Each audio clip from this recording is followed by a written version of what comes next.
Welcome to Jump for AI. I'm Vivian Dime, your host, and I bought stocks in today's discourse. Joining me, the ever-provocative Mr. Run Rivermore, whose takes are always a high-yield investment, and the inimitable George Biteful, whose blunt insights are pure gold. Today, we're dissecting the NBA's offseason, from the Rockets' audacious moves and their contender status, to the Hawks' sleeper potential, the Magic's Eastern Conference impact, and the Nuggets' Eastern Conference impact, and the Nuggets' surprising strategy. Let's jump in.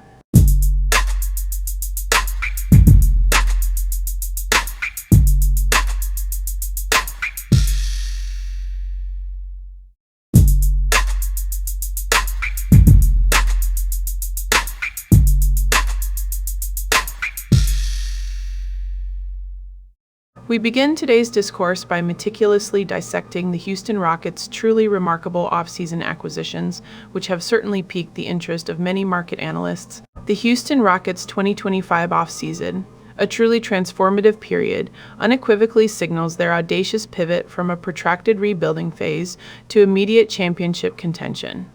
Following a remarkable 52-30 season, securing the Western Conference's 2 seed, General Manager Rafael Stone executed a strategic masterpiece.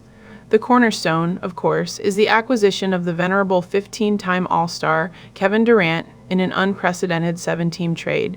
This move, in my professional estimation, represents a significant capital investment in proven talent. Hold on. Strategic masterpiece? Let's be unequivocally clear, this historic 7-team trade for a 37-year-old Kevin Durant is nothing short of a desperate gamble. The Rockets, after one surprisingly successful season, have jettisoned their future, Jalen Green, a former E2 pick and a lottery selection, for an aging superstar whose prime is undeniably in the rearview mirror. You don't build a dynasty by sacrificing your youth for a player who's already seen his best days. This is a fundamental miscalculation, a capitulation to the fleeting allure of a name rather than the enduring power of development. Now hold on a minute, R-squared. You talking about desperate gamble. What I see is a team that finally got some grit under Ime Udoka, went 52-30 and said, all right, let's go get us a real dog. Durant? Yeah, he's got some miles, but he's still Kevin Durant. You don't just find that kind of scoring in a draft lottery. And Jalen Green? Look, the kid had flashes, but he wasn't consistent. Sometimes you gotta cut bait to catch a bigger fish. That's just the truth of it, plain and simple. Don't do that, man. Don't sipple. Don't talk about.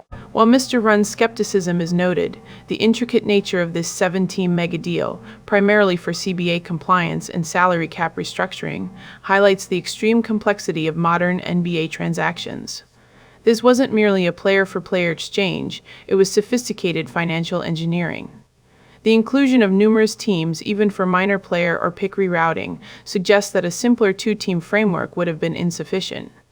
This level of coordination from the Rockets front office is noteworthy, demonstrating a profound understanding of the collective bargaining agreement. Oh, sophisticated financial engineering. That's the new euphemism for, we had to jump through hoops to justify overpaying for an aging asset. The fact that it required 7 teams and a labyrinth of salary cap gymnastics just to acquire Durant proves my point. This wasn't a clean, decisive move. It was a desperate attempt to force a square peg into a round hole, sacrificing future flexibility and cost-controlled talent for a player who, let's be honest, has a history of not quite delivering championships as the undisputed alpha. Where's the masterpiece in that? Man, you young fellas and your financial engineering. Back in my day, you just traded players. You didn't need 7 teams and a bunch of accountants to figure out a deal. This whole CBA compliance thing, it's just making the game too complicated. But look, the bottom line is they got Durant. And they got Capella back too. That's a big man who knows how to rebound and block shots. Sometimes you gotta get back to basics, you know what I mean? Stop overthinking it with all them numbers. Indeed, the reacquisition of Clint Capella provides a familiar defensive anchor, complementing Alperen Sengun. However, the true financial acumen is further exemplified by the renegotiation of Fred VanVleet's contract. Declining his $44.9 million player option for a new 2-year, $50 million deal is explicitly described as a team-friendlies maneuver. This strategic decision allows the Rockets to remain below the luxury tax line and opens up the full $14.1 million non-taxpayer mid-level exception, preserving crucial financial flexibility for future roster enhancements. It's a testament to their long-term vision, even in a win-now phase. Team-friendly? Please. VanVleet is 31, and while he's a steady hand, his shooting percentages last season were hardly inspiring. This where negotiation is just a way to spin an overpay into a positive. They're paying a point guard who shot 34.5% from three-point range $25 million a year, and you call that financial acumen?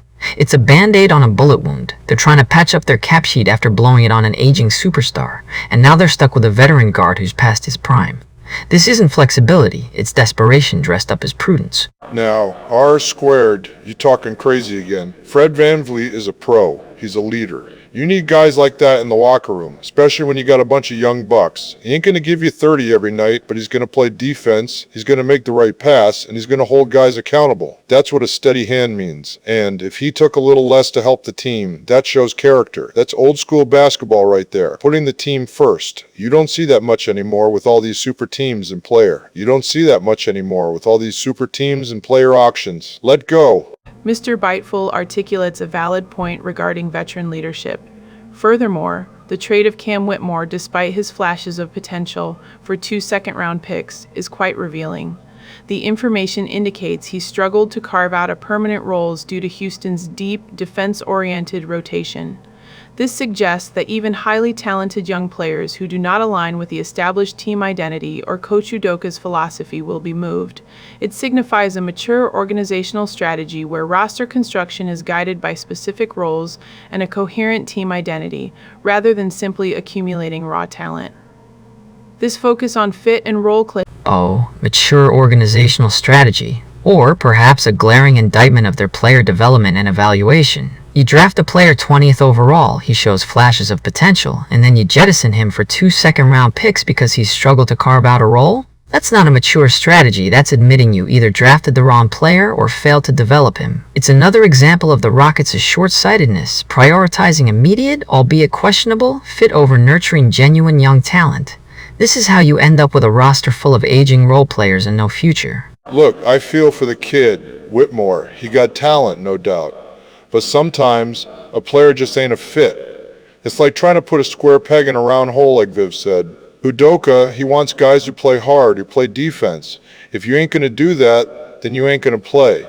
That's just how it is. It ain't always about the talent. Sometimes it's about the grit, the willingness to do the dirty work. And if the kid wasn't ready for that, then it's better for him to go somewhere else where he can get minutes. That's just common sense, man. Beyond roster adjustments, the long-term contract extension for head coach Ime Udoka, making him one of the highest-paid coaches in the NBA, is pivotal. Udoka is credited with pioneering Houston's gritty, post-Harden renaissance, transforming them from a 22-win team to a 52-win powerhouse. His emphasis on defensive tenacity and efforts hardened a young unit. Crucially, his strong relationship with Kevin Durant, developed during their time in Brooklyn and Team USA, played a vital role in attracting the superstar. This highlights a highly cohesive organizational structure where coaching philosophy, player development, and star acquisition are intricately linked, creating a powerful. Oh, so now Udoka is the grand architect of this renaissance? Let's not get carried away. Stars go where the money is, and where they perceive a path of least resistance to a championship. Durant didn't go to Houston because of Udoka's gritty defense. He went because they offered him a chance to play with a young core and escape a situation that wasn't working. The strong relationships narrative is just convenient PR. Coaches don't attract superstars, winning and money do. This cohesive organizational structure is just a fancy way of saying they threw a lot of money at a coach and a player, hoping it sticks. Now R squared, you just hating on a good coach. Udoka, he brought that toughness back to Houston. He made those young guys play defense. And that ain't easy. He ain't sugarcoating nothing, just like Durant said. That's what you need in this league. A coach who ain't afraid to tell it like it is. And if Durant respects that, then that's a big deal. It ain't always about the money, man. Sometimes it's about respect, about knowing your coach is going to push you. That's how you build a winning culture, not with all your fancy financial engineering and cap space. That's how you build a winning culture, not with all your fancy financial engineering and coach who ain't afraid to tell it like a coach, who ain't afraid to tell it like it is. And if Durant respects that. Mr. Biteful's emphasis on culture is well placed. Furthermore, a subtle but significant detail in this aggressive win-now strategy is the retention of the number 10 overall pick, Kaman Maluak, despite trading away Jalen Green and 5 second-round picks. By acquiring a lottery pick in the same trade where they sent out a former lottery pick, the Rockets are attempting to replenish their young talent pipeline. This is particularly important given Durant's age and the finite nature of his prime. It suggests a sophisticated strategy for roster building, aiming for a continuous infusion of young talent to sustain success beyond the immediate Durant window, rather than simply going for it. One lottery pick, a raw center who's years away from contributing, does not replenish the talent pipeline when you've traded away a former E2 overall pick and 5 future second rounders. That's like saying you're replenishing your bank account by depositing $1 after withdrawing 1,000. It's a token gesture, a fig leaf to cover up the fact that they've mortgaged their future for a short-term gamble. This isn't sophisticated strategies, it's a desperate attempt to have their cake and eat it too, and it's going to leave them with an empty plate and eat it too, and it's going to leave them with contributing $1 after withdrawing 1,000. Now, R-squared, you're always looking at the glass half empty. A big man, a center, a 10, that's a good pick. You need size in this league. Back in my day, you built your team from the inside out. And if this Maluak kid can play, then that's a good investment. You can't just keep drafting guards and wings. You need a presence down low. And if they got him in the same trade where they got Durant, then that's just smart business. It's like getting a bonus on your lottery ticket. You know what I mean? Don't do that, man. Don't do that, man. In essence, the Rockets' offseason moves reflect a calculated gamble to accelerate their timeline.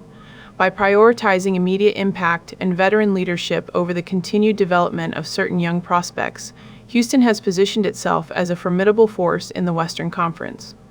The success of this ambitious strategy will hinge on the health and performance of their newly acquired stars, the continued growth of their remaining young core, and the seamless integration of all new and re-signed pieces within Udoka's defensive-minded system. The NBA world will be closely watching to see if these bold maneuvers can indeed bring a championship back to Houston. A calculated gamble that's more like a roll of the dice with loaded ones. They've sacrificed their future, their youth, and their financial flexibility for a 37-year-old Kevin Durant and a collection of aging veterans. This isn't a formidable force, it's a house of cards built on the shaky foundation of past glory and wishful thinking. When Durant inevitably breaks down or they fail to win a championship, they'll be left with no draft picks, no young talent, and a crippling salary cap. I've sold all my stocks in this win-now delusion. This is a recipe for disaster, mark my words. Well, R-squared, you always got to be the gloom and doom, don't you? Look, they made their move. They went all in. Sometimes you got to push all your chips to the middle of the table. Durant still got game, and Udoka's got him playing hard. Will they win a championship? Who knows, man? This league is tough, but they gave themselves a shot, and that's all you can ask for. You can't win if you don't try. So let's just sit back, grab some popcorn, and see what happens. Let go. I'm betting on them, even if it's just sit back, grab some popcorn, and see what happens. Let go. I'm betting on them, even if it's just a small wager. Having thoroughly examined the Rockets' impressive portfolio of new talent,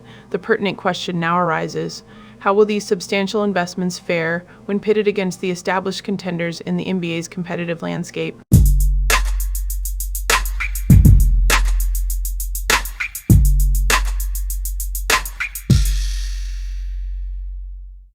Following our deep dive into their strategic maneuvers, we now pivot to a critical evaluation. Can the Houston Rockets' newly assembled roster truly contend with the league's established titans? The Houston Rockets have executed a profound organizational transformation, a strategic pivot from a youth-centric rebuild to an immediate championship pursuit for the 2025-26 NBA season. This is not merely a shift, it is a decisive declaration, unequivocally highlighted by their aggressive and impactful offseason maneuvers. The acquisition of Kevin Durant, a generational talent, signals a bullish investment in their competitive future. It's a masterclass in market timing, a calculated risk with immense potential dividends. A profound transformation, Viv. Please. What I see is a desperate, last-ditch effort to buy a championship, mortgaging their future for an aging superstar, trading away promising young talents like Jalen Green and Cam Whitmore, along with a top 10 pick for a 37-year-old Kevin Durant. That's not a strategic pivot, that's a capitulation. They're trying to skip steps, and history tells us that rarely works against established powerhouses like the rarely works against established powerhouses like the rarely works against established powerhouses like the reigning champion Oklahoma City Thunder. Hold on a minute, wrong about that. Trading away those young fellas, Green and Whitmore, that just ain't right. Back in my day, you built a team. You didn't just go out and buy one like it's a new pair of sneakers. These young guys, they put in the work, they develop, and then you just ship them off for a quick fix. That's the problem with this this modern NBA, man. No loyalty, no patience. Just win nows at any cost. It's a dog-eat-dog world out there, and these young pups got eaten. With all due respect, George, this was not a capricious decision. General Manager Raphael Stone, having previously insisted on nurturing their young core, reassessed the market after a challenging playoff series. Their discernible difficulty in generating half-court offense necessitated a high-impact veteran. This was a calculated divestment of assets to acquire a blue-chip stock in Kevin Durant. Furthermore, the re-signing of Fred VanVleet and Steven Adams alongside Coach Udoka's extension provides crucial continuity and veteran leadership. Calculated divestment? It was a fire sale. And let's not pretend Fred VanVleet's re-signing is some stroke of genius. They declined his option just to give him a cheaper deal, which is a smart financial move, I'll grant you that. But it doesn't change the fact that they're relying on a 31-year-old point guard whose offensive focus is expected to decrease. And Udoka's extension? Durant went there because they offered him a max deal and a chance to contend, not because of some deep philosophical connection with his former coach. Stars go where the opportunity is, not where the habit. R squared, you got a point about that money talk. These players, they follow the money, plain and simple. But Viv, you talking about discernible difficulty in generating half-court offense. Man, that's just a fancy way of saying they couldn't score when it mattered. And now they bring in Durant, who's going to be 37. Father Time is undefeated, son. You can't buy youth no matter how many blue-chip stocks you acquire. It's like trying to teach an old dog new tricks, except the trick is staying healthy for 82 games and 4 playoff rounds. While the age of a player is a valid consideration, George, Durant's projected $54.7 million salary for 2025-26 reflects his continued elite production. His role is to provide instant high-level scoring, directly addressing their previous offensive struggles.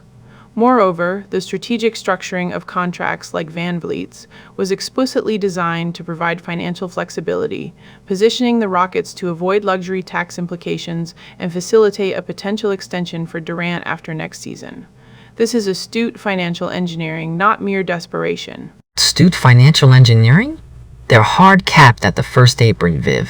Their cap space is negative. They're already projected to be among the top 519 in team payroll rank. This flexibility you speak of is a tightrope walk over a chasm of luxury tax penalties. And let's be real, Durant's injury history is not a valid consideration. It's a glaring red flag. You're talking about a player who's missed significant time in recent years. Relying on a 37-year-old with that history for your championship aspirations is not astute, it's reckless. Reckless is right, R squared. You can't just throw money at a problem and expect it to disappear. And this hard capped at the first apron stuff, that's just fancy talk for they ain't got no more money to spend. They're stuck. And what about the young fellas, Sengun, Thompson, Smith Jr., Eason? You bring in a superstar, their minutes, their shots, their development, it all gets impacted. It's like trying to grow a garden, but then you plant a giant redwood in the middle of it. Nothing else is going to grow a garden, but then you plant a giant redwood in the middle it gets, right, Tom? On the contrary, George, the young core's development is precisely why this move is synergistic. Alperen Sengun, Amen Thompson, Jabari Smith Jr., and Tari Eason are foundational pieces. Thompson's ascent, for instance, could reduce VanVleet's offensive burden, allowing him to focus on defense. The hope is Thompson develops a serviceable jump shot, which would significantly enhance his offensive versatility. This isn't about stunting growth, it's about providing a championship-caliber mentor to accelerate their maturation. It's a win-win scenario, a strategic alignment of present and future value. A win-win scenario? Viv, you're living in a fantasy novel. The offensive fit between Amen Thompson and Alperen Sengun, neither of whom are strong outside shooters and both prefer to operate in the paint, is a colossal strategic challenge. You're talking about synergies when you have two non-shooting bigs and a ball-dominant aging superstar. That's not synergy, that's a traffic jam. And accelerate their maturation? More like limit their minutes and future value if they remain with the Rockets, as your own data suggests. This isn't a mentorship program, it's a desperate attempt to force a championship window shut before it even opens. R squared, you hit the nail on the head. Traffic jam is exactly right. Everybody wants to drive to the basket, nobody wants to shoot, and this jump shot for Thompson, that's like hoping for a miracle. You either got it or you don't. And Viv, you're talking about foundational pieces, but then you trade away Green and Whitmore, who were supposed to be foundational too. It's like they're building a house, but every time they get a good foundation, they tear it down and start over with a new architect. Where's the consistency, man? The Rockets' strategic shift necessitated those departures, George. Jalen Green's future was considered shaky, and the trade allowed Houston to sell highs on his potential. Cam Whitmore's trade cleared salary, providing crucial financial breathing room. This is the pragmatic reality of navigating the NBA's collective bargaining agreement and luxury tax implications. Unlike the Cleveland Cavaliers, who are projected to be well over the second tax apron, severely limiting their ability to add external talent, the Rockets have maintained a more agile financial posture, positioning them for sustained competitiveness. Agile financial posture?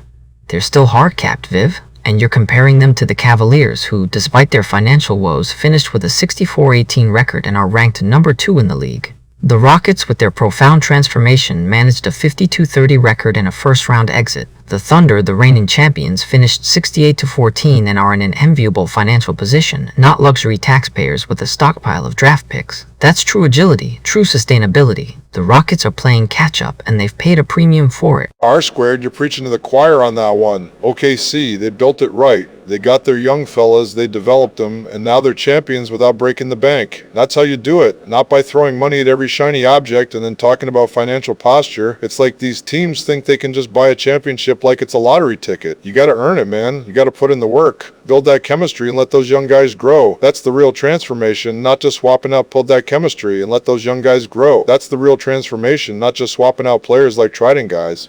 While the Thunder's model of sustainable dominance is indeed commendable, George, the Rockets' path is equally valid.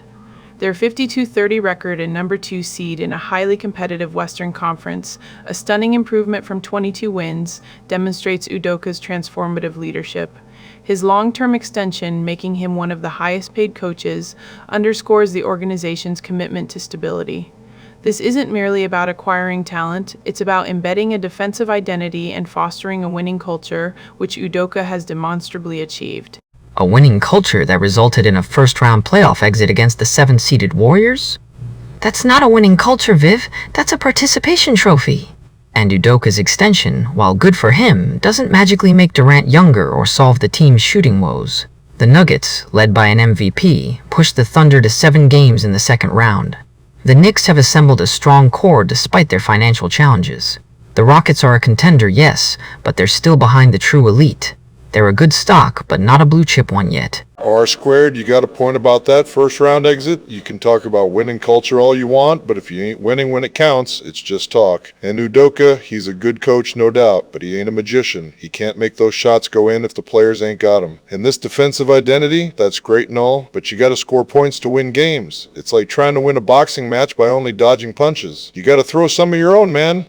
The Rockets' primary issue, a lack of consistent scoring, has been directly addressed by Durant. His presence is expected to provide an instant offensive boost.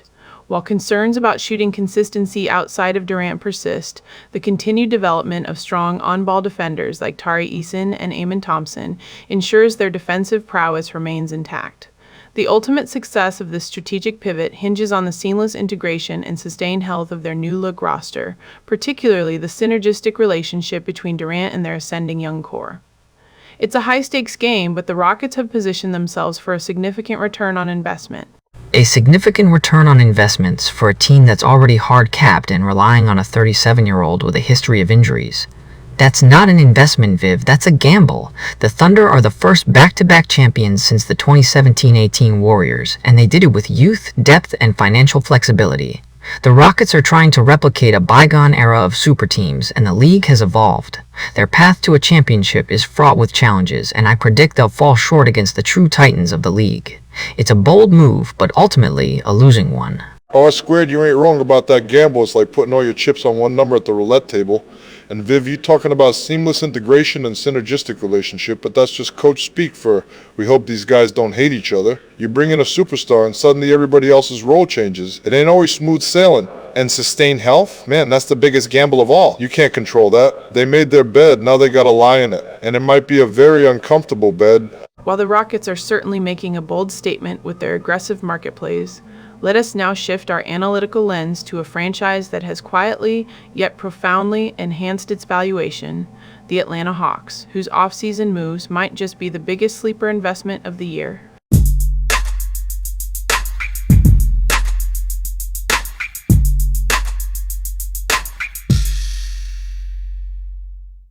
Prepare to uncover a hidden gem as we delve into why the Atlanta Hawks offseason strategy represents the most undervalued asset, poised to become the biggest sleeper success story of the upcoming NBA season.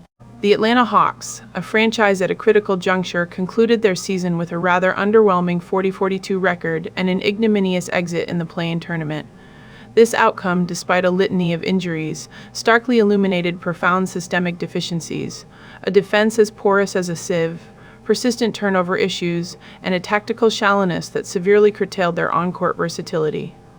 The overarching objective for the offseason became unequivocally clear: a comprehensive retooling of the roster, explicitly engineered for a concerted, audacious push for the NBA Finals. A profound strategic transformation? Please. The Atlanta Hawks finished 40-42, couldn't even get out of the play-in. That's not a critical juncture, that's mediocrity. And now they're talking about a comprehensive overhauls for the NBA Finals? That's delusion, not ambition. They had a porous defense and turnover issues last year, and they're still relying on Trae Young. What exactly has fundamentally changed besides the name on the GM's door? 40 and 42, huh? Play and exit? Man, that's just plain embarrassing. You can't be talking about NBA Finals when you can't even get out of the play-in. That's like trying to run a marathon when you can't even finish a sprint. They needed to shake up, a real good kick in the pants, and a porous defense? That's just lazy, plain and simple. You gotta play defense in this league, or you ain't gonna win nothing. This was not merely an incremental adjustment. It was a fundamental philosophical realignment. The previous regime's approach had, frankly, depreciated the team's market value. But then, a pivotal moment, the dramatic restructuring of their front office. On April 21, 2025, General Manager Landry Fields was relieved of his duties, and Anssi Sala was immediately promoted. This swift and decisive change signaled a new strategic direction, a clear intent to reset their long-term strategy and reshape the roster. Anssi Sala, the new general manager. Oh, he worked for the Spurs and Warriors? So did a lot of people. That doesn't automatically make him a genius. Everyone in the league tries to emulate Popovich and Myers. It's boilerplate. Winning now while fostering player development? That's the standard PR line. Show me the results, not the rhetoric. This isn't a philosophical realignment. It's a desperate attempt to put lipstick on a pig after 2 years of failure with Murray. Now hold on, Run. Sometimes you gotta clean house. Get rid of the dead weight. Landry Fields, huh? Well, if you ain't getting the job done, you gotta go. That's just how it is. And Anssi Sala from the Spurs and Warriors? That's a good pedigree, I'll give him that. Popovich and Myers, those fellas know how to build a winner. Winning now on player development sounds like he's trying to have his cake and eat it too. But hey, at least he's got a plan. Mr. Saleh, previously the Vice President of Strategy and Analytics, assumed the role as one of the youngest general managers in the league. His professional background is notably rich, including impactful stints with two highly successful NBA organizations, the San Antonio Spurs and the Golden State Warriors. He openly attributes these experiences and the mentorship he received from esteemed figures such as Steve Kerr, Greg Popovich, Bob Myers, and R.C. Buford as foundational to his approach to winning and roster construction. Under Mr. Salah's leadership, the Hawks' philosophy has shifted markedly. He emphasizes a dual focus on winning now while simultaneously fostering player development, cultivating team chemistry, and building a strong organizational culture. This approach is a departure from a more patient team-building stance. The rapid and impactful series of trades and signings that followed, including the acquisitions of Kristaps Porzingis, Nickeil Alexander-Walker, and Luke Kennard, directly illustrate this reorientation towards a more aggressive yet calculated pursuit of contention. Kristaps Porzingis? A dead-eye outside shooting rim protector on an expiring contract? That's a rental, not a cornerstone. And he's injury-prone. You're telling me this is the big acquisition that makes them a contender? And Nickeil Alexander-Walker, a top two-way guards for $62 million? That's a hefty price tag for a backup, even if Trae Young recruited him. Luke Kennard is a shooter, fine, but he's a one-year deal. These are patchwork solutions, not championship pieces. Porzingis, huh? The big fella can shoot, no doubt about that. 41% from deep? That's real good for a 7-footer. But can he stay on the court? That's the real question, ain't it? He's been hurt more times than a cat with 9 lives. And Alexander Walker for $62 million? That's a lot of dough for a two-way guard. Hope he can really play both ends. Kennard, he's a shooter, pure and simple. You always need shooters. But are these guys going to make him a contender? We'll see. Indeed, the Hawks made several impactful additions, focusing on improving shooting, defensive versatility, and overall depth. Kristaps Porzingis, a significant acquisition from the Boston Celtics, is renowned as a dead-eye outside shooting rim protector. Acquired on an expiring contract, His impressive 41.2% shooting from three-point range last season addresses a critical need for the Hawks, who previously ranked 19th in team three-point percentage. I've bought stocks in his ability to provide crucial floor spacing and a significant defensive presence. Then there's Nickel Alexander Walker, secured through a 4-year $62 million sign-and-trade. A key aspect of this acquisition was the Hawks' utilization of the substantial $25-20 million trade player exception generated from the DeJounte Murray trade. Mr. Alexander Walker is recognized as a top two-way guard available in free agency, averaging 9.4 points and 38.21% from beyond the arc. He is projected to serve as the Hawks' sixth man, providing valuable backup, and notably Hawks star Trae Young actively participated in his recruitment. Luke Kennard, another strategic addition, signed a 1-year, $11 million deal. He is widely regarded as one of the league's premier sharpshooters, having made 43.3% of his three-point attempts last season and boasting a career mark of 43.8% from deep.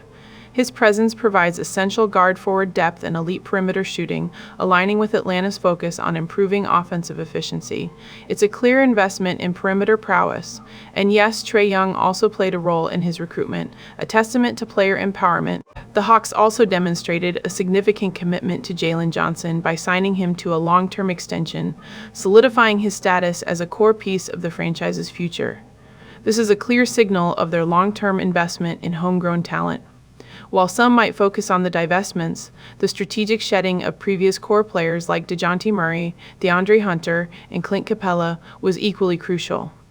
Mr. Murray's departure, for instance, generated that substantial $25.3 million trade player exception. Let's talk about the strategic divestment, shall we? DeJounte Murray, gone. The grand experiment of pairing him with Trae Young failed spectacularly. 2 seasons, no playoff series wins. That's not a strategic divestment, that's admitting you made a colossal mistake. And Clint Capella, benched for Okongwu, showing signs of aging. They had to facilitate a 17 trade just to get rid of him. This isn't sophisticated, it's cleaning up a mess. Murray gone. The experiments failed, Run says. Well, sometimes you gotta admit when you made a mistake. 2 ball-dominant guards, Trae and Murray. That's like trying to fit 2 big dogs in one small kennel. Someone's gotta go, and Capella was getting long in the tooth, too. Bench for Okongwu? That tells you all you need to know. Sometimes you gotta cut bait, plain and simple. You can't keep holding on to something that ain't working just because you paid for it.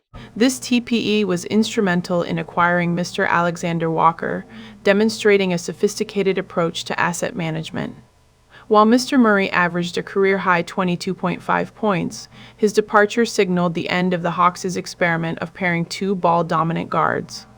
The team failed to win a playoff series in his 2 seasons alongside Mr. Young. This move, while shedding a high-scoring player, was a strategic divestment that created crucial financial flexibility and draft capital, which were immediately leveraged for players who better fit the new strategic direction. TPEs, draft picks, all paper money until you win something. They traded back in the draft from 13 to 23 for a more favorable pick. That's hedging, not winning. You give up a higher pick for a potential better pick next year? That's the kind of move a rebuilding team makes, not a contender. Asa Newell, a talented defender with tons of length? Sounds like a project, not an immediate impact player. Where's the urgency? Trading back in the draft from 13 to 23? That's like selling a good horse for 2 younger, unproven ones. Risky business, but sometimes you gotta trust the scout's eye. Asa Newell, huh? Talented defender with tons of length. Hope he's got some grit, some fire in his belly. You can't just be long, you gotta be tough. And that optionality's talk sounds like a fancy word for we ain't sure what we're gonna do yet. But hey, at least they're thinking long term. The Hawks' approach to the 2025 NBA Draft underscored a balanced strategy of addressing immediate roster needs while simultaneously accumulating assets for future flexibility. They selected Asa Newell, a power forward from the University of Georgia, with the 23rd overall pick. This selection was the result of a strategic trade-back maneuver, sending their original number 13 pick for the number 23 pick and a more favorable unprotected 2026 first-round picks from either New Orleans or Milwaukee. This was designed to strategically increase future draft capital. This foresight ensures that the team is not only addressing immediate needs, but also building a sustainable pipeline of talent. The drafting of Asa Newell directly addresses a current roster need for frontcourt depth and defense. This dual focus highlights a well-rounded philosophy under Onzi Sala, who values optionalities in team building, ensuring the franchise is not neglecting present roster gaps for future potential. This indicates a sustainable team building model that looks both short-term and long-term. Sustainable success? They're 13th in power rankings, and the East is weaker because of injuries? That's not a plan, that's hoping for others to fail. Where's the dominance? They're talking about two-way versatilities now? After years of being an offensive-centric team with Trae Young, that's a complete reversal, an admission that their previous identity was flawed, and they're a front-running candidate to trade for Giannis Antetokounmpo if he becomes available. That's a pipe dream. Injuries are part of the game, son. Always have been. You gotta be ready to step up when others fall. That's the nature of the beast. But 13th in power rankings? That ain't exactly championship material yet. They're talking about a Cavs-like leap. Well, the Cavs had LeBron, didn't they? You ain't got no LeBron on that roster. Knicks and Magic is competition? Those teams play hard. They got some young fellas. It ain't gonna be a cakewalk, no sir. The Hawks' financial strategy during this offseason was a testament to disciplined spending amidst an aggressive roster overhaul. For the 2025-26 season, their total cap allocations are projected to fall between $250.3 million and $250.5 million, placing them among the top 4 teams in the league in terms of payroll. Yet they are projected to remain approximately $7.5 million below the luxury tax threshold. This is a remarkable feat of fiscal acumen, maximizing spending power without incurring punitive repeater tax penalties. Luxury tax avoidance? That's the owner's goal, not the fans. If you want to win, you spend. This disciplined approach sounds like penny pinching to me. If you're serious about contention, you don't nickel and dime. And Trae Young's extension is still ongoing? That's a massive financial cloud hanging over this transformation. They've got strong outside shooting, athleticism, two-way versatility, size, and internal growth potential. Sounds like a brochure, not a championship roster. Staying under the luxury tax, huh? Smart business, I guess. But you can't win a championship on a budget. Sometimes you gotta open the wallet and pay the piper. If you want to compete with the big boys, you gotta spend like the big boys. Trae's gotta get paid, that's for sure. He's the engine of that team. If you ain't paying your best players, what kind of message are you sending? That's just bad for morale, you know what I mean? This disciplined approach provides crucial flexibility for future moves, such as Mr. Young's potential extension. The acquisition of Mr. Porzingis on an expiring contract and the one-year deal for Mr. Kennard suggest a deliberate strategy to maintain short-term financial agility.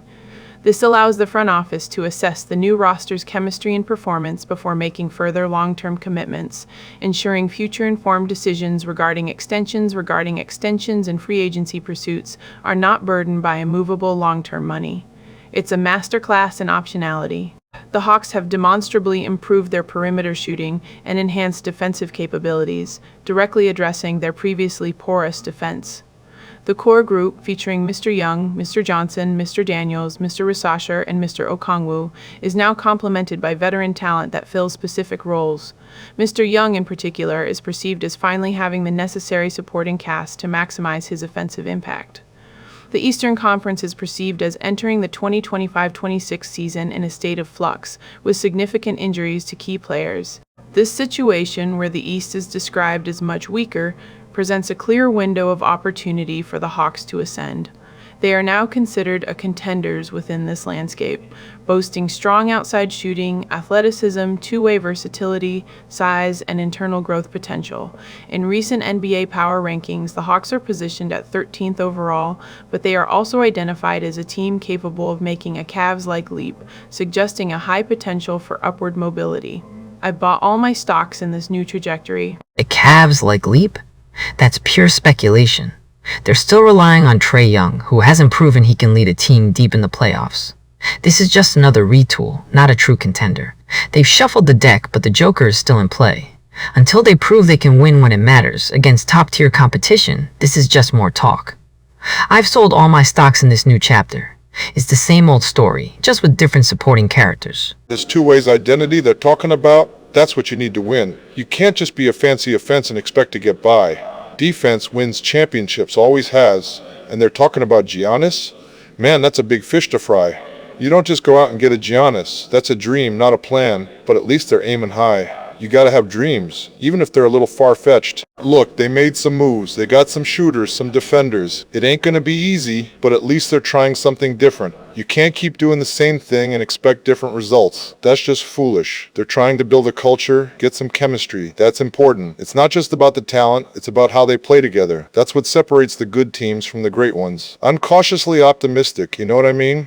They've got a new GM, a new philosophy. They shed some players, brought in some new ones. It's a fresh start. You got to give them a chance. It's like a new season of Game of Thrones. You don't know what's going to happen, but you're hoping for the best. They're trying to get back to the promised land. It's a long road, but at least they're on the right path. Let's see if they can bite down and make it happen. Don't do that, Run. Don't dismiss it so fast. Indeed, the Hawks have quietly amassed a formidable position, but if we are to speak of disruptive forces, our next topic introduces a team whose off-season maneuvers could very well become the banes of the Eastern Conference, systematically dismantling their competition, the Orlando Magic.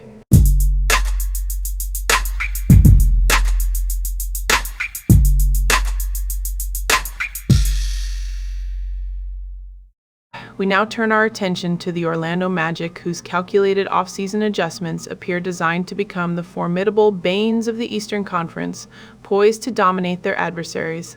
The Atlanta Hawks, a franchise at a critical juncture, have truly embarked upon a profound strategic transformation this offseason. Following a rather pedestrian 40-42 regular season and a disheartening exit in the play-in tournament, the imperative for change was unequivocally clear. Their defense, a veritable sieve, coupled with persistent turnover issues, demanded a comprehensive overhaul, not merely incremental adjustments. This was a bold declaration of intent of fundamental adjustments. Hold on, Viv. Profound strategic transformation? Let's not get ahead of ourselves. 40 wins and a play-in exit isn't a critical juncture, it's a failure. And porous defense? That's putting it mildly. This wasn't some subtle tactical deficiency, it was a fundamental lack of championship-level grit. They were soft, plain and simple, and frankly, the imperative for change was obvious to anyone with eyes, not some revelation. This is just cleaning up a mess. Now, R-squared, don't be so hard on them. 40 wins ain't nothing to sneeze at in this league, especially with all them injuries they had. But Viv's right, something had to give. You can't be out there looking like a turnstile on defense and expect to win anything. They were playing like they were scared to get hit. That ain't basketball, man. That ain't the game I know. You gotta have some grit, some toughness, or you ain't going nowhere in this league.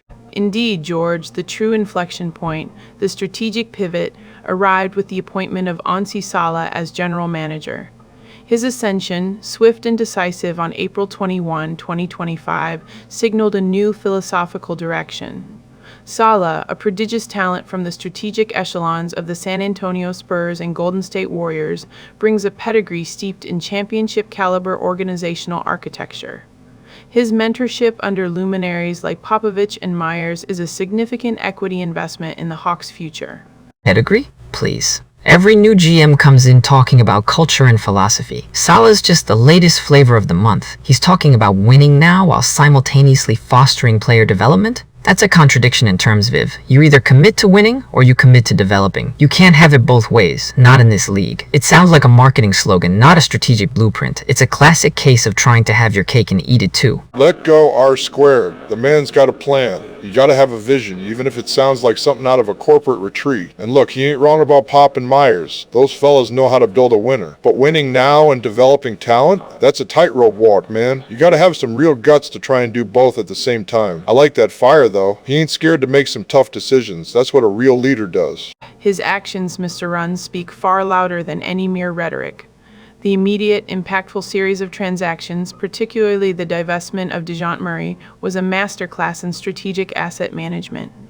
While Mr. Murray is undeniably a prolific scorer, the empirical data demonstrated the inherent inefficiencies of the dual ball-dominant guard experiment. His departure, generating a substantial $25.3 million trade player exception, was a brilliant maneuver, a financial dividend immediately reinvested into a top-tier two-way guard in Nickel Alexander-Walker. This is not just trading, this is sophisticated portfolio rebalancing. Sophisticated portfolio rebalancing? Viv, you sound like a stockbroker, not a basketball analyst. They traded a guy who averaged 22.5 points and 6.4 assists because the experiments failed. That's not sophisticated, that's admitting you made a mistake. And Alexander Walker, a top-tier two-way guard, he averaged 9.4 points. 9. That's not a return on investment, that's a discount bin acquisition. Trae Young had to recruit him? That's a discount bin acquisition. Trae Young had to recruit him? That's not sophisticated, that's admitting you made a mistake. Don't do that, R-squared. You can't just look at the points. Alexander Walker, he plays defense, man. He gets after it. And that's what they needed. Murray, he's a good player, no doubt, but sometimes you gotta cut bait when the fit ain't right. It's like trying to fit a square peg in a round hole. And that TPE thing, Viv, you're right, that's smart money. You gotta be nimble in this league, use all the angles. I respect that. But man, losing Capella, that hurts. He was a big body, a real rebounder. They're gonna miss that grit down low. The acquisition of Kristaps Porzingis, George, directly addresses that perceived void in interior presence, albeit with a modern interpretation. A 7'3" dead-eye outside shooting rim protectors who shot an impressive 41.2% from beyond the arc last season is not merely a player, he is a strategic archetype. His ability to stretch the floor while simultaneously providing defensive anchor capabilities alongside Onyeka Okongwu creates unprecedented front-court versatility. This is a calculated risk, certainly, given his expiring contract, but one with immense upside, offering both immediate impact and future optionality. Porzingis is a strategic archetype. He's a walking injury report. An expiring contract isn't optionality, it's a ticking time bomb. If he gets hurt, they've got nothing. If he plays well, he's going to demand a max deal. And then what? They're stuck. An unprecedented front-court versatility? Please. He's a stretch five who can't consistently stay on the floor. This is a desperate swing, not a stroke of genius. They're trying to put lipstick on a pig, and that pig is still Trae Young's defense. It's a gamble that won't pay off. Now hold on, R squared, you're talking crazy. Porzingis, when he's healthy, he can play. He can shoot that thing, and he's long. But you're right, he's got to stay on the court. That's the big question mark. And Viv, you're talking about optionality, but sometimes you just need a big man who can bang down low, get those tough rebounds. Not every big needs to shoot threes. That's the problem with this new NBA. Everyone wants to be Steph Curry. But I do like that they got Kennard. That boy can flat out shoot. You always need shooters. That's the problem with this new NBA. That boy can flat out shoot. You always need shooters, that's for sure. The strategic imperative, George, was to rectify their 19th ranking in team three-point percentage. Luke Kennard, with his career 43.8% from deep, is an elite sharpshooter, a precision instrument designed to optimize floor spacing for Trae Young's unparalleled playmaking. His one-year, $11 million deal, coupled with Alexander Walker's two-way prowess, signifies a deliberate effort to surround their franchise cornerstone with complementary skill sets. This isn't about individual statistics, it's about synergistic roster construction, a holistic approach to maximizing collective efficiency.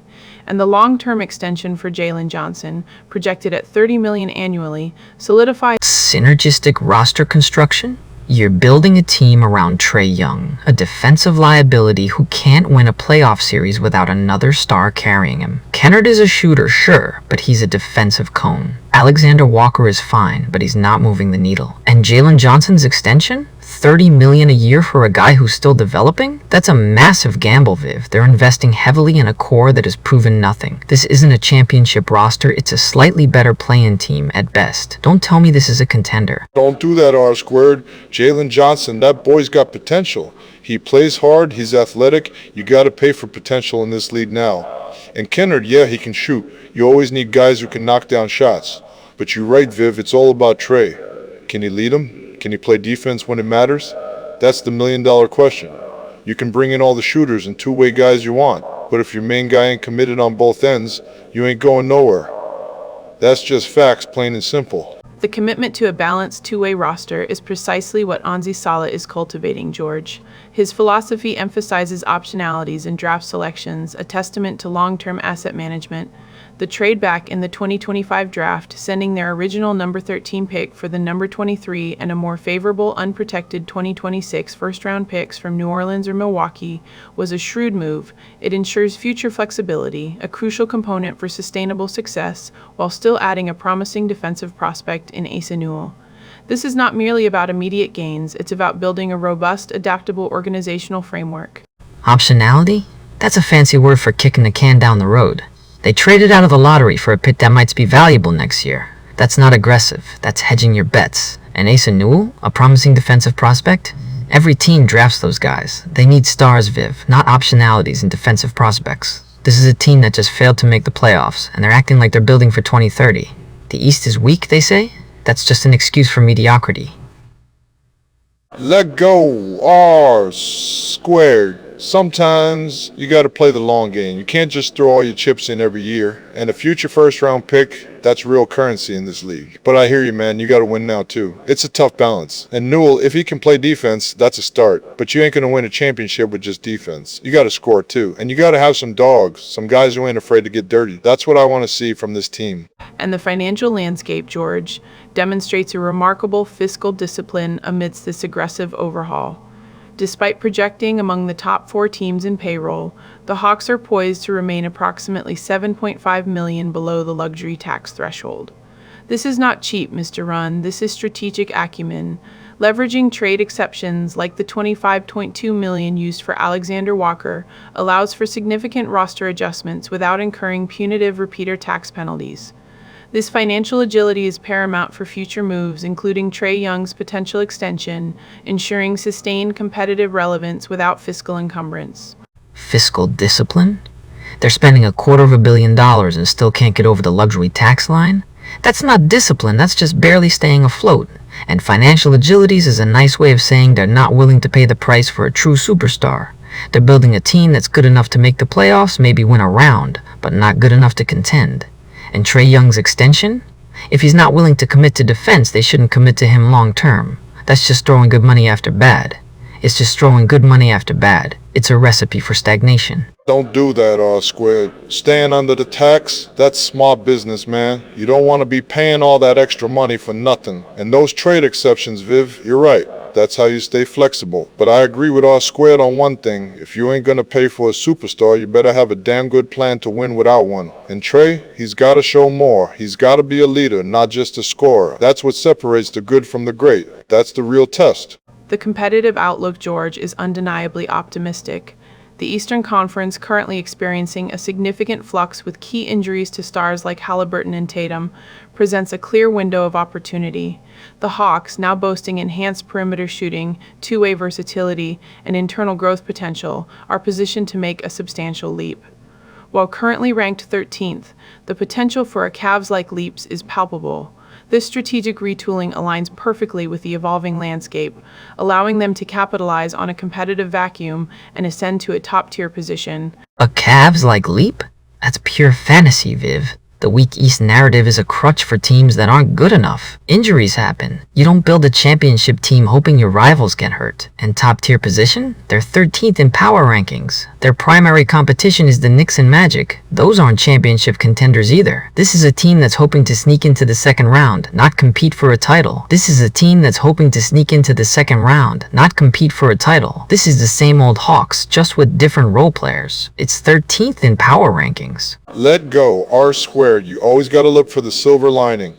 And if the East is weak, then yeah, that's an opportunity. You got to seize it. But Viv, Cavs, like leap, that's a big ask. That takes a special kind of grit, a special kind of leadership. And I agree with R-squared, you can't just hope other teams get hurt. You got to be ready to beat them at their best. But I like the fight. I like that they're trying to get better. That's what it's all about, man. Always improving. The long-term trajectory, George, is underpinned by the strategic accumulation of future draft capital, providing substantial flexibility for future high-impact acquisitions. The potential to trade for a generational talent like Giannis Antetokounmpo, should he become available, underscores the franchise's ambition and foresight. This is a sustainable team-building model, prioritizing a balanced two-ways roster, a fundamental shift from previous offensive-centric approaches. This comprehensive overhaul is a deliberate construction of a foundation for sustained playoff success, not merely a singular ephemeral push for immediate results. Giannis?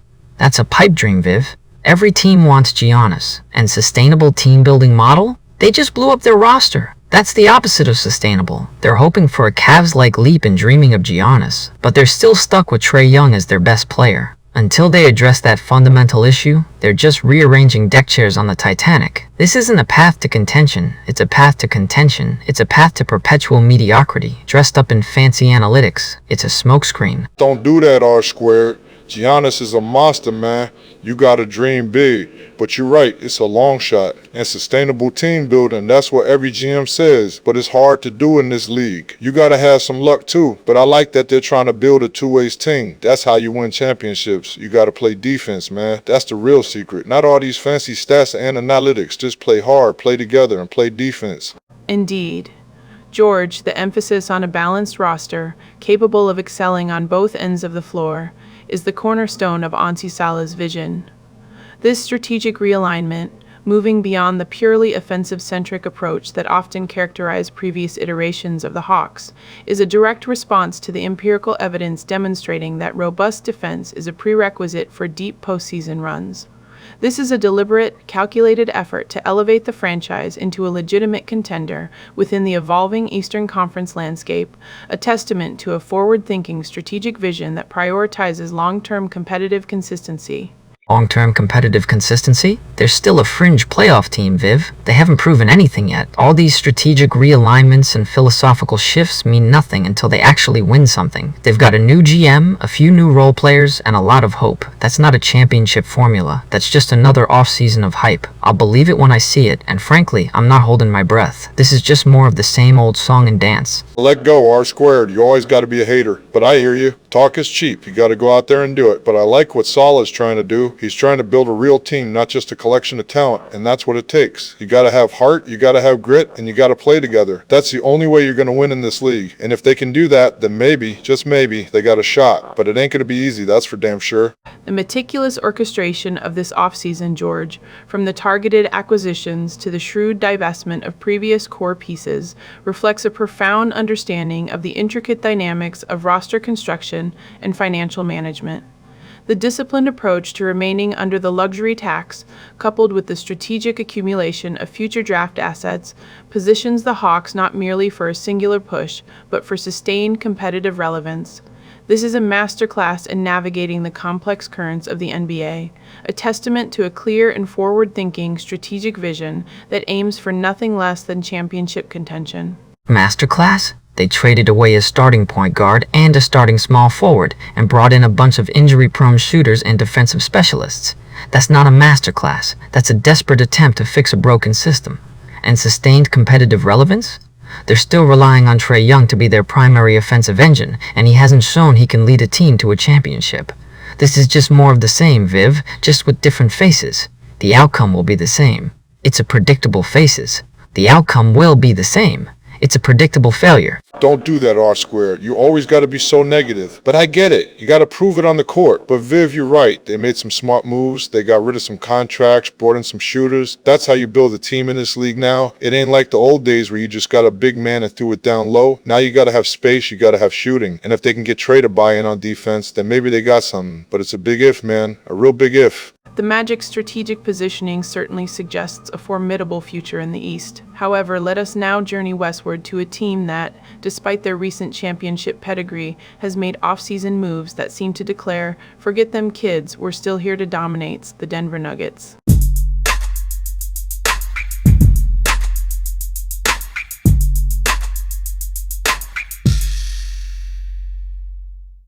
Our final segment today scrutinizes the Denver Nuggets' offseason decisions, which unequivocally signal their continued intent to reign supreme, effectively telling the rest of the league to forget them kids and focus on the reigning champions. The Denver Nuggets' 2025 offseason represents a veritable masterclass in strategic recalibration, a proactive maneuver designed to reassert their championship dominance. Following a disappointing second-round playoff exit, the organization, under a refreshed leadership cadre, has meticulously addressed critical vulnerabilities. This isn't merely a superficial roster shuffle, it's a profound re-engineering, optimizing financial flexibility and enhancing defensive versatility around the unparalleled talent of Nikola Jokic. A veritable masterclass, Ms. Dimes. That sounds an awful lot like a public relations spin on a desperate situation. A disappointing second-round exit after winning a title isn't a recalibration, it's a stark admission of failure. The reigning champions, the Oklahoma City Thunder, exposed their profound weaknesses, and now Denver is scrambling. This isn't strategic foresight, it's reactive damage control. They're playing catch-up, not leading the charge in the Western Control. They're playing catch-up, not leading the charge in the Western Conference. Hold on now. R squared, you ain't wrong about that disappointing part. When you hoist that championship trophy, folks expect you to keep that fire burning bright. Getting bounced in the second round, especially by a young, hungry team like OKC, that's like a punch to the gut, a real gut check. It ain't about rear calibration when you ain't got the grit to finish the job. Sometimes you just gotta look in the mirror and say, we weren't good enough, plain and simple, and that's the truth of it. With all due respect, George, the Nuggets' actions are anything but simple. The bold trade of Michael Porter Jr. for Cameron Johnson was a stroke of genius, a multifaceted transaction that simultaneously addressed pressing financial constraints and on-court deficiencies. Johnson's contract is significantly more team-friendly, creating a substantial $16.8 million trade exception and helping the team navigate the intricate labyrinth of the luxury tax. This is fiscal responsibility meeting athletic optimization, a shrewd investment. Furthermore, Cameron Johnson is a dead-eye three-point shooter, a picture-perfect fit alongside the orchestrations of Jokic and Murray, and a clear defensive upgrade over Porter. He possesses the acumen to create off the bounce without becoming a ball stopper, which is precisely the kind of fluid, two-way wing presence this team desperately required to elevate its collective defensive consistency from mediocres to formidable. It's an investment in a more balanced, robust, and ultimately more resilient roster. A stroke of genius. Ms. Dimes, you're buying stocks in fool's gold. They jettisoned a former champion contributor, Michael Porter Jr., and an unprotected 2032 first-round pick for Cameron Johnson. You're seriously contending that surrendering a future first-rounder for a role player, no matter how dead-eyes his shooting, constitutes a masterclass? That's the kind of desperate maneuver a team makes when it's in decline, not when it's asserting dominance. They merely shed salary, plain and simple, and mortgaged future assets to do it. And let's not gloss over the fact that Johnson's defensive upgrade is still just an upgrade over a player notoriously known for his defensive lapses. This isn't a transformative acquisition. It's a marginal improvement at best, and it comes at the cost of a player who, when healthy, could provide significant offensive firepower. They're sacrificing offensive upside for what amounts to a slightly less porous sieve. That's not how you reclaim a championship. That's how you settle for mediocrity. Now, R-squared, you got a point about that pick? Giving up a future first-rounder? That's like giving away your grandmama's secret recipe for a store-bought pie. But Viv, you talking about fiscal responsibilities and athletic optimization? I'm talking about heart. You trade a guy, you bring in a new one, but if that new guy ain't got the fire in his belly, all that optimization ain't worth a hill of beans. And what about this Valangian-ass fella? Mulling over Europe? Man, if you ain't committed to the fight, stay home. That's the problem with some of these players today, Viv. They talk about player empowerment, but sometimes it just sounds like player comfort. You got a chance to play for a contender, back up the best big man in the league, and you're thinking about Greek clubs in a 3-year, $36 million deal? That's like a soldier thinking about a vacation when the battle's still raging. You gotta want to be in the trenches, not just collect a check. That's what I call a lack of commitment to the cause, plain and simple. George, the Valaniña situation, while undeniably fluid, merely underscores the Nuggets' unwavering commitment to securing an ideal backup for Nikola Jokic. His formidable interior presence, rebounding prowess, and scoring acumen are precisely what they need to sustain high-level play across 48 minutes.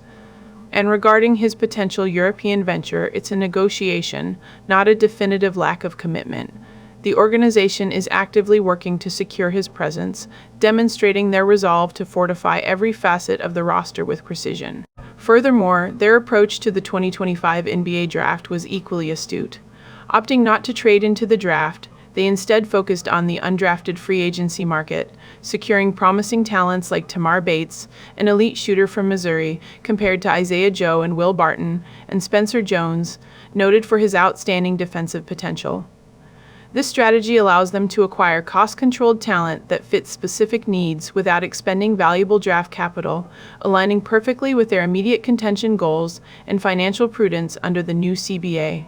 Cost-controlled talent? Ms. Dimes, you're talking about undrafted free agents as if they're the missing pieces to a championship puzzle. This is a team that just got bounced by a younger, hungrier squad. Their bench was criticized for a lack of experience and insufficient playing minutes, and your solution is to bring in more unproven, undrafted players? That's not player development, that's hoping lightning strikes twice. It's a gamble, and a desperate one at that, to fill out a roster on the cheap, hoping lightning strikes twice. It's a gamble and a desperate one at that, and let's be clear. The new coaching staff and interim GM are just window dressing if the underlying issues persist. David Edelman and Ben Tenzer might offer fresh perspectives, but can they truly transform a mediocre defense and develop a bench that couldn't get minutes under the previous regime? I'm selling all my stocks in that proposition. This isn't a reassertion of dominance, it's a reshuffling of deck chairs on a sinking ship, hoping no one notices the leaks. R-squared, you ain't wrong about that sinking ship part. You can change the captain and the first mate, but if the crew ain't rowing in sync, you still ain't going nowhere. All this talk about player developments and strategic flexibility sounds good on paper, but when the rubber meets the road, are these young fellas going to step up? Or are they going to fold like a cheap suit when the pressure's on? That's the real question, the one that keeps coaches up at night. And this undrafted strategy, Viv, back in my day, if you were undrafted, you had to fight tooth and nail just to get a tryout. Now they're signing them to two-way contracts like they're lottery picks. It's a different game, man, but the fundamentals remain. You got to earn your stripes. You can't just hand out opportunities and expect greatness. You got to demand it like we demanded justice in the streets. You got to demand it on the court with sweat and effort. George, the strategic rationale behind the undrafted signings is inextricably linked to the new collective bargaining agreement. The Nuggets are hard-capped at the second apron, and the MPJ trade was crucial in getting them under the luxury tax. By utilizing two-way contracts and focusing on cost-controlled talent, they are navigating a complex financial landscape with unparalleled dexterity. This isn't about handing out opportunities, it's about maximizing every available resource within a stringent economic framework to build a sustainable contender. Their total cap allocation of over $216 million, ranking 12th in the league, demonstrates their unwavering commitment to their core, while the creation of the non-taxpayer mid-level exception and biannual exception provides crucial avenues for further roster enhancement. This meticulous financial management, guided by interim GM Ben Tenzer, who was the former capologist, is the bedrock upon which their renewed championship aspirations are built. It's a testament to their foresight and adaptability in a dynamic league. Financial dexterity, Ms. Dimes? You're making it sound like they're printing money. They're over the cap, hard-capped at the second apron, and their flexibilities comes from shedding a massive contract and hoping a European big man decides to grace them with his presence. This isn't a position of strength, it's a position of constraint. They're trying to patch holes with duct tape and a prayer, while the Thunder are building a dynasty with young, deep, and financially flexible talent. That's the real story. And let's talk about this elite core. Jokic, Murray, Gordon. Yes, they won a title, but they just got outplayed by OKC. The Houston Rockets just made a blockbuster trade for Kevin Durant, instantly elevating their status. The Western Conference is a shark tank, and Denver's strategic recalibration looks more like treading water. They're ranked third in early power rankings, but that's based on past glory, not on these questionable offseason moves. I predict they'll struggle to even make it out of the first round. R-squared, you always got a way of cutting right to the bone, don't you? Duct tape and a prayer, I like that. But Viv, all this talk about financial dexterities and CBAs and aprons, that's just numbers on a spreadsheet. What matters is what happens between those four lines. You got Jokic, sure, he's a wizard. But one man can't do it all. You need a team, a brotherhood, willing to fight for every inch. That's the real currency in this league, not some mid-level exception or trade exception. And this elite cores you speak of, they got to prove it again. The Thunder ain't waiting for nobody. They got young legs and a hunger that Denver might have lost after winning that first chip. It's like when you fight for civil rights, you win one battle, but the war ain't over. You got to keep pushing, keep fighting, or you'll get left behind. These Nuggets got to remember what it felt like to be the hunter, not the hunted, if they want to reclaim their throne. George, the numbers on a spreadsheet directly translate to the tangible resources available to build a championship caliber roster. The re-signing of Bruce Brown Jr., a key contributor to their 2023 championship team, and Tim Hardaway Jr. provides crucial perimeter depth and shooting. These are not mere statistical footnotes, they are tangible assets that bolster the team's immediate competitive outlook and address identified weaknesses, creating a more versatile and potent offensive attack. The appointment of David Adelman as head coach, with his temperate emotional level and emphasis on making the offense and defense more playoff-ready, coupled with Jared Dudley joining as lead assistant, signals a profound commitment to player development and tactical refinement. This isn't just about raw talent, it's about cultivating an environment where that talent can flourish and adapt to the rigorous, unforgiving demands of championship contention, ensuring they are prepared for any challenge. Bruce Brown Jr. and Tim Hardaway Jr.?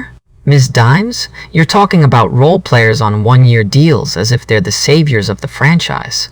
Brown was a nice piece, but he's not moving the needle significantly. Hardaway Jr. is a volume shooter who can be wildly inconsistent. These are stopgap measures, not foundational pieces for a team aiming to be the primary challengers to the reigning champions. This is the definition of mediocrity, dressed up as strategic recalibration, and it won't fool anyone. And a new coach and assistant? That's the oldest trick in the book when a team underperforms. Fresh perspective, player developments, these are mere buzzwords, not guarantees of success. The fact remains, the Nuggets bench was criticized for a lack of experience and insufficient playing minutes under the previous coaching regime. What makes you think Adelman, with his temperate emotional level, is suddenly going to unlock some hidden potential that Michael Malone couldn't? It's a gamble, and a poor one. R squared, you got a point about those buzzwords. Player development sounds good, but it ain't easy. You got to get in those young fellas' faces, make them sweat, make them understand what it takes to win. And Bruce Brown and Tim Hardaway Jr. are good players, but they ain't going to scare nobody. You need dogs out there, fellas, who ain't afraid to get dirty. If Valanginas ain't committed, that's a big hole in the middle, and you can't fill that with financial dexterities or fancy coaching philosophies. This whole thing reminds me of trying to put a new coat of paint on an old car.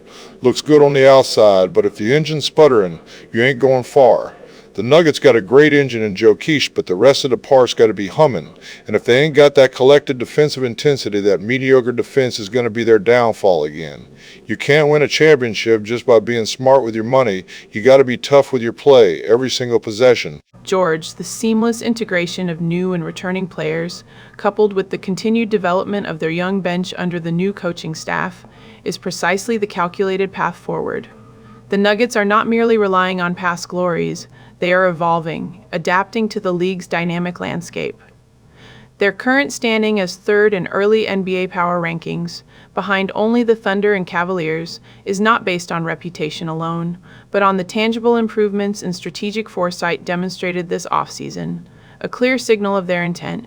The core of Jokic, Murray, and Gordon remains unequivocally elite, and the improved shooting from Cameron Johnson and Tim Hardaway Jr. provides crucial offensive versatility and spacing. While the Western Conference is indeed a formidable arena, Denver's strategic adjustments position them as a formidable challenger, poised to reclaim their position atop the conference. This offseason is a testament to their commitment to extending their championship window and securing another coveted title, a testament to their unwavering ambition. Sustained excellence? Ms. Dimes, you're living in a fantasy land. Calculated path forward sounds like a euphemism for, we hope this works. They're ranked third because of Jokic, not because of these patchwork moves. The Thunder are younger, deeper, and have more financial flexibility. The Rockets just added Kevin Durant, instantly becoming a legitimate threat. Denver is now playing catch-up in a conference that's only getting stronger. Their championship windows is closing, not extending, no matter how much you spin those is closing, not extending, no matter how much you spin it. But let's not forget the Valanginas uncertainty. If he bails for Europe, they're back to square one for a backup center, scrambling for Al Horford or Moe Wagner.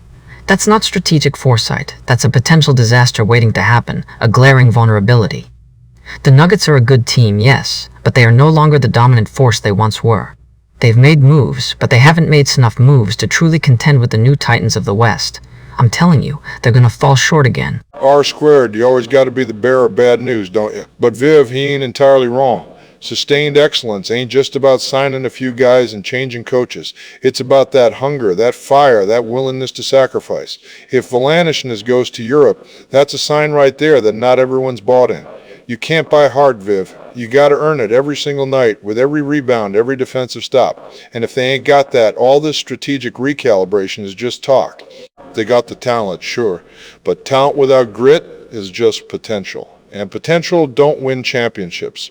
They got to get back to basics, play tough, play together, and stop worrying about all these fancy numbers and contracts.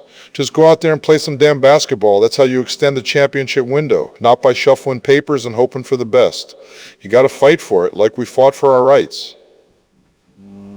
As we conclude our comprehensive analysis of the Nuggets' unwavering commitment to excellence, it becomes abundantly clear that the NBA landscape is perpetually evolving. Thank you for joining us on Jump for AI. We trust our insights have provided a valuable return on your listening investment.